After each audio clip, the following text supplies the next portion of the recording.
This evening's video is about the coach bag, you know, the one that everybody's obsessed with.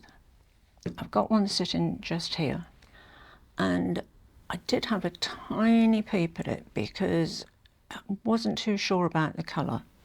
Anyway, before we do that, I must tell you something that happened not long after we moved back to Australia. If you're new here, hi, I'm Kaz. I'm 5 foot nothing, literally. That's 152 centimetres in new money.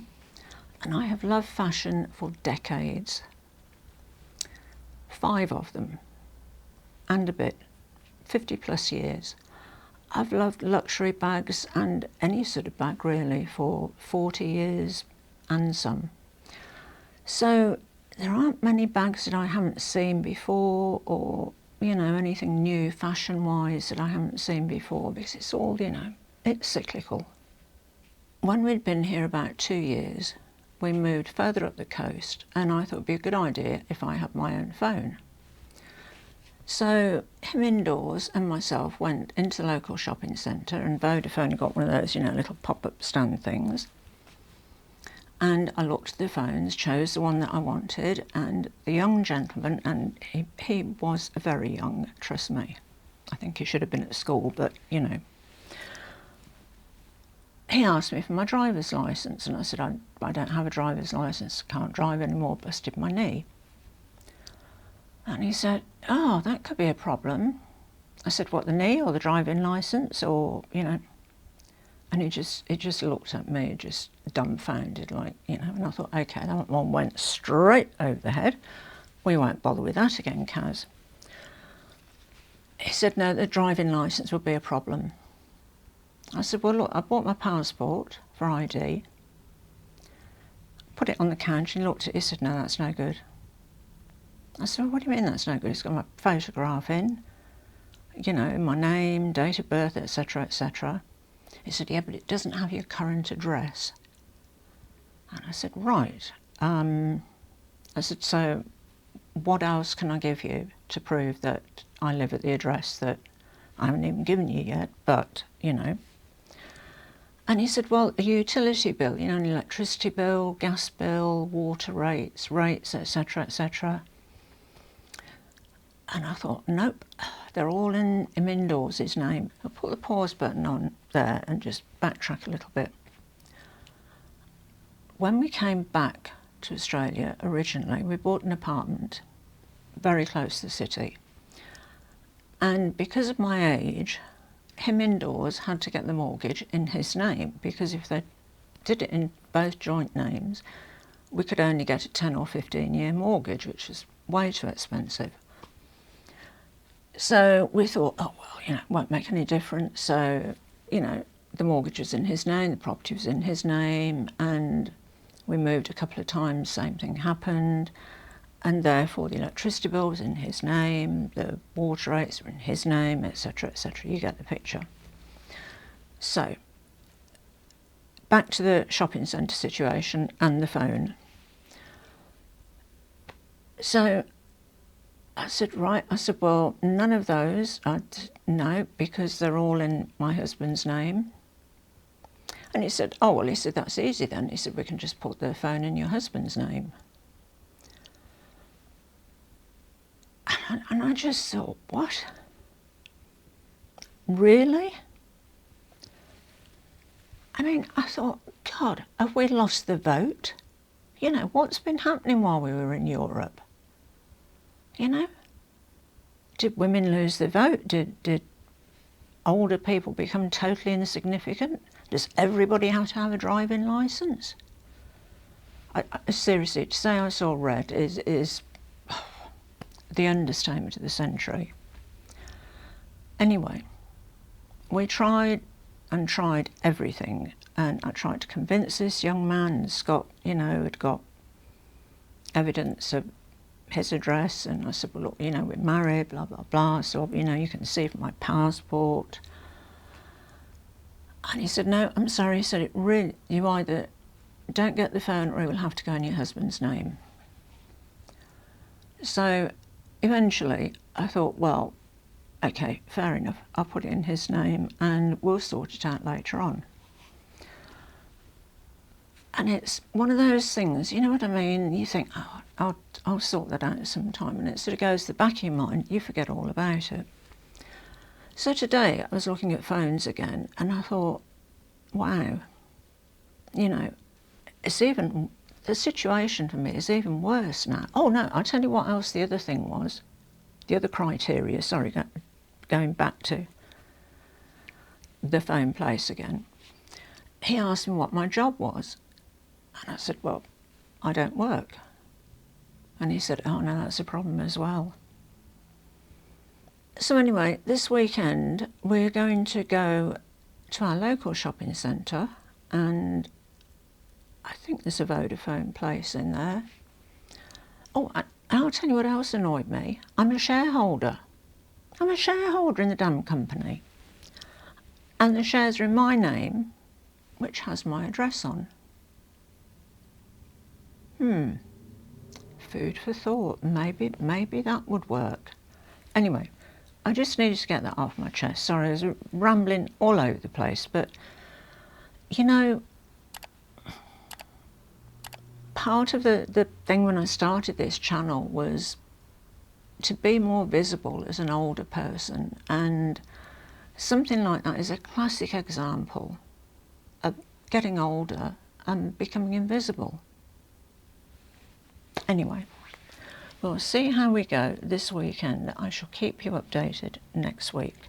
Now let's have a look at the bag. Right, okay. Glad I got that off my chest, because it's just, it's very annoying with things like that. Anyway, here is the rather large Coach box.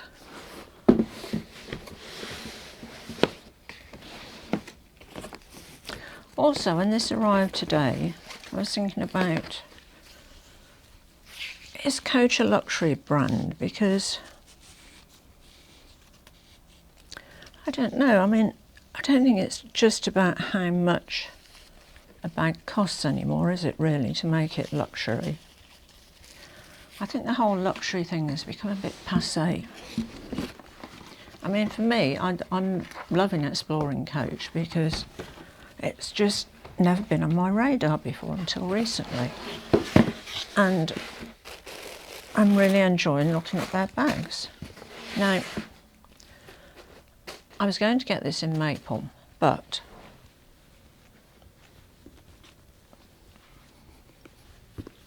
I have the Empire 28 in maple.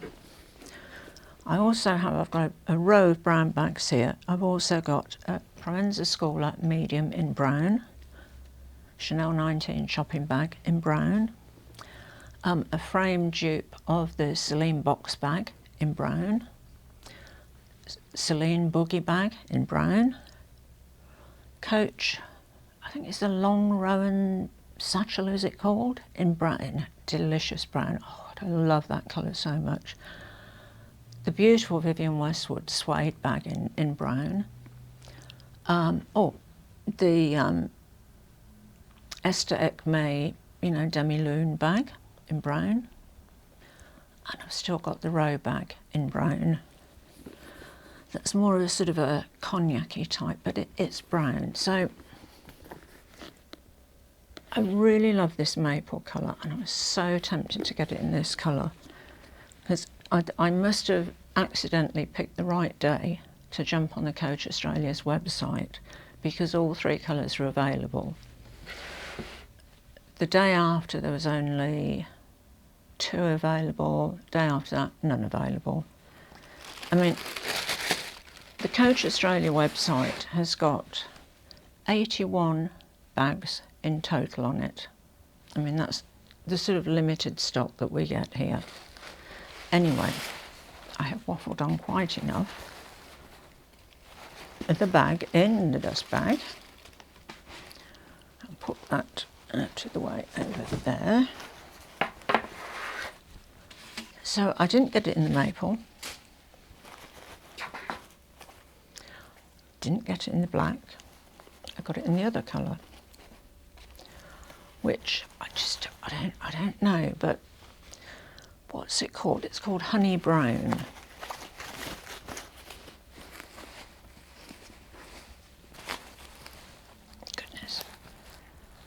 These bags are so well packed when you get them, honestly. Where's my... oh, there it is. Seriously, I wish more companies would take care and pack things carefully like that. Now you see what I mean about the colour. I'll show you close up. Oops. And because the leather is glazed, I'm not sure. I really don't know. Okay, so let's take the bulk of the packing off. Okay, so this is the bag.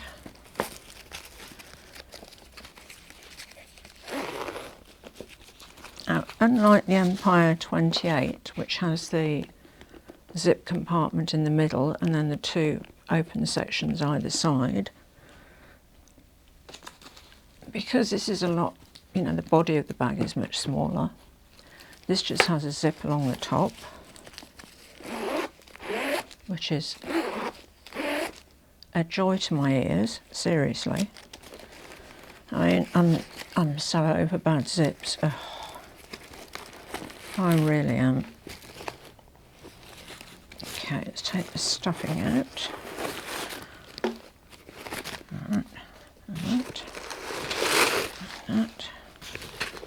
That. Goodness. We can start a recycling plant here. Oh, and I'm very pleased to see that you can tuck the end of the zip down into the side of the bag there,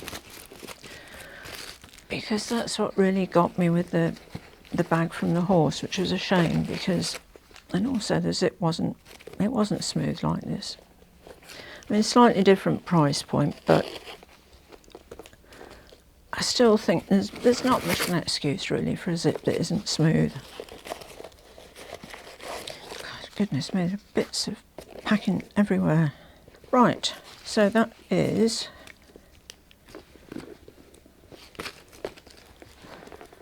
everything out of the bag.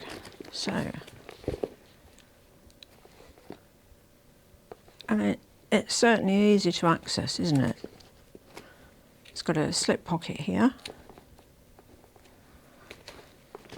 which you can probably see better. That side there, slip pocket, little card in there. So it's just got the one pocket inside. It's got a fabric lining. I'm not sure if it says, it just says fabric lining. Now, the length of this, I call it the width, you know, across the bag there, which is obvious because the name, which is the Carryall bag 34. So Kelsey Breeze, it's 34 centimetres, but in old money, which I prefer, it's 13.5 inches. The height, so from, whoops, look at a piece of something coming off there. Right, the height, so from here to here, 6.25 inches or 15.75 centimetres. Width, which I call the depth, from there to there, 4.75 inches or 12 centimetres. Handles have got a 9-inch drop or 22.5 centimetre drop. And inside there's a lanyard with a dog leash on it. Right, okay. Ah, yes, here it is. It's a very short one. Yeah, but it is there. Right, so we've got the dog leash clip, the pocket, the slip pocket that I've pointed out to you. It has 4 protective feet on the base. I should zoom you in a bit.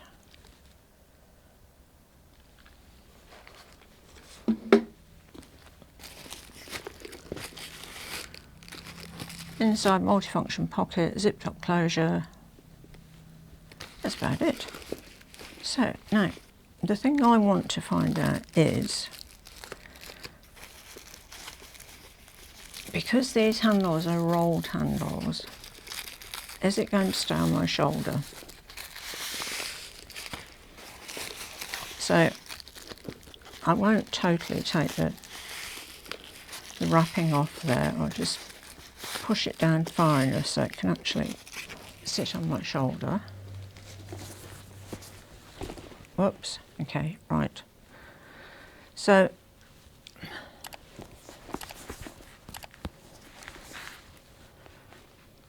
right, it's sort of a bit better if you sort of place them, you know. Yeah, it's what, oh, whoops, no. You see, this is the problem with these rolled handles.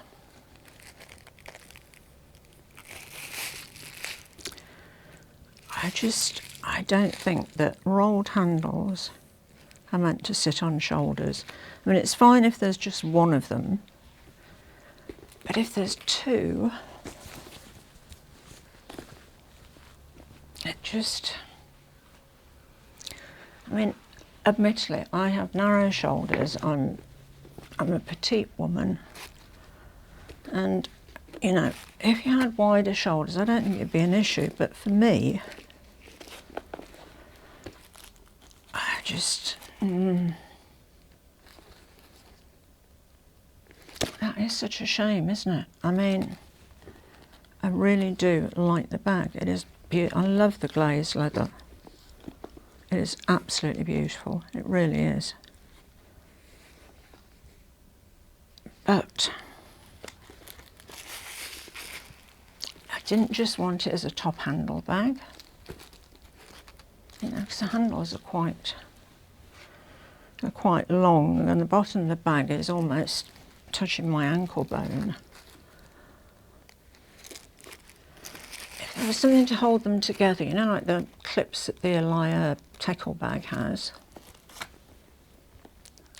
If it had one of those on, it'd be fine.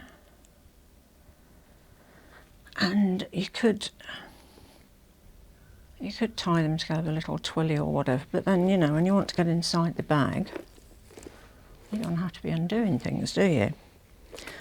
So,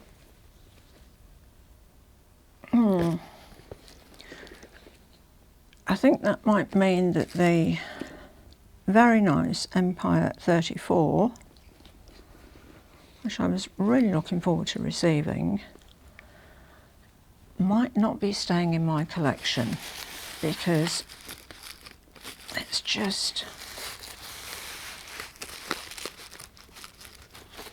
it's not going to stay on my shoulder. It really isn't. And it is such a shame. And also, I've taken all the packing off now. So that could be a bit of an issue. Anyway, look, for people who have wider shoulders than me, or who just want a hang and carry bag, it is really lovely. I mean, the leather is beautiful. It's really supple. I love the glazing on it. And yeah, you know, I mean, talking about what is luxury, I mean, to me this feels luxurious. I don't think we can be as sort of definite anymore about, you know, what constitutes a luxury bag. I mean, it's in the eye of the beholder, isn't it, really? That is such a shame. I'm really disappointed about that. You can't change your shoulders, can you? So, as we would say in Australia, that's a bit of a bummer. And it is. I can try it on the other shoulder. No, it's not really going to make a difference, is it? But, you know, at least I know I've really tried all the options then.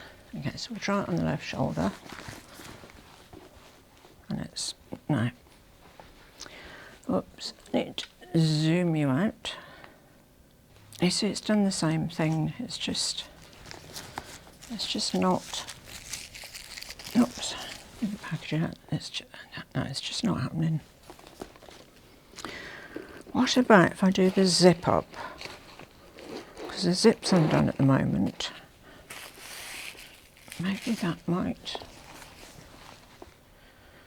No, it's not, is it? Look, I mean, this is what happens. You can't really walk around with a shoulder bag with one strap on your shoulder and the other not on your shoulder. It's not really a shoulder bag then, is it? Oh dear. Right. I'm not having much luck with bags lately.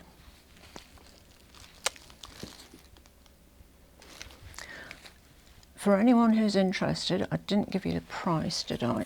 Let's have a look. All the details on the tablet here, so give me a moment. Oh, that's right. Empire Carryall bag 34, colour honey brown, 795 Australian dollars, which I think is a really reasonable price for what is it's a really well made bag. I mean, there's no doubt about that.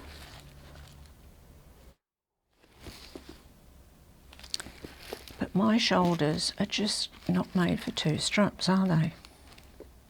Such a shame. Oh well, sorry about that, guys, but at least you had a look at the bag and you know the measurements, etc, etc. And look, I mean, you can see my shoulders are really tiny. Oh, there's something else I meant to ask you as well. I was watching Tamara's Paris Fashion Week video earlier today. It's really good. And I love her Fashion Week videos. And her assistant was asking people to subscribe to her channel. And then Tamara said that there were only 5,000 away from 2 million followers on Instagram. So, you know, it's... And I just thought, here is me, 20 away from 3,000 subscribers on YouTube. But, you know, look, we're talking, you know, different ends of the spectrum here, aren't we? But I really do just need 20 subscribers to reach 3,000, which for me would be huge, really. As I've said before, it's on the 1st of April, I'll have been on YouTube for a year, and I cannot believe that it's gone so quickly. So if you have enjoyed my video or any of my other videos and you haven't subscribed, I'd really appreciate it if you did. It would be amazing to hit the 3,000, really. And if you have already subscribed, thank you. Also, thank you for watching, thank you for listening to me. And as always, à bientôt mes amis, au revoir et bonsoir.